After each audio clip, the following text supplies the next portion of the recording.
Yay, my relay finally came in.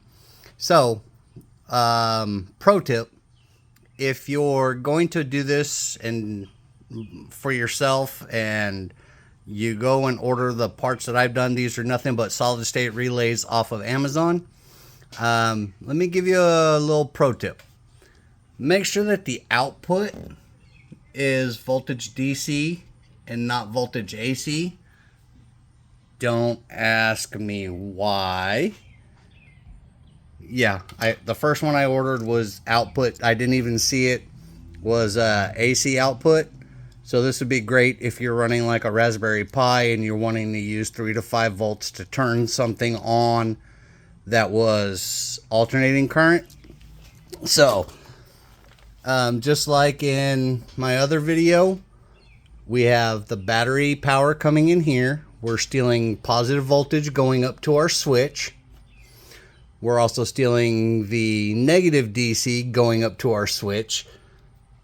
And that also jumpers off and comes over here to our relay.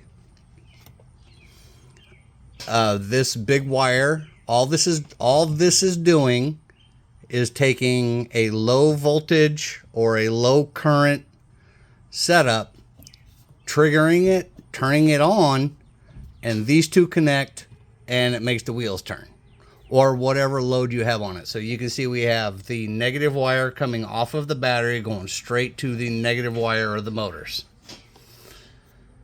And all this does is when you push the button, it just energizes, we get power here, the motors go. I went in here, I'm hoping that this is how I got it, so I'm hoping that my friend has the plates and everything that covers all this in to keep water out.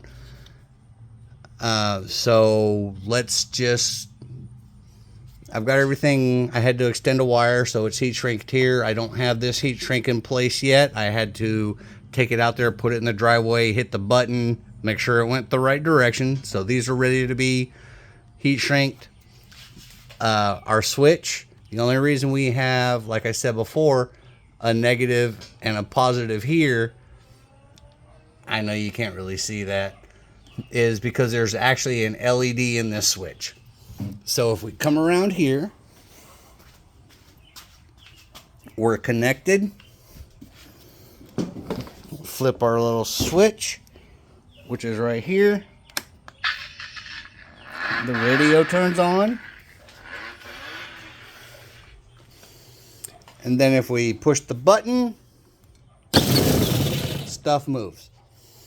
So by doing this, because this relay supports 220 volts DC, we could unplug the radio, because if we put more voltage, or if we put larger battery packs in this, I don't know what this little board will handle, but we can unplug the radio, put larger battery packs in this, and run this off of a 9-volt battery or 2 AA batteries and supercharge this thing.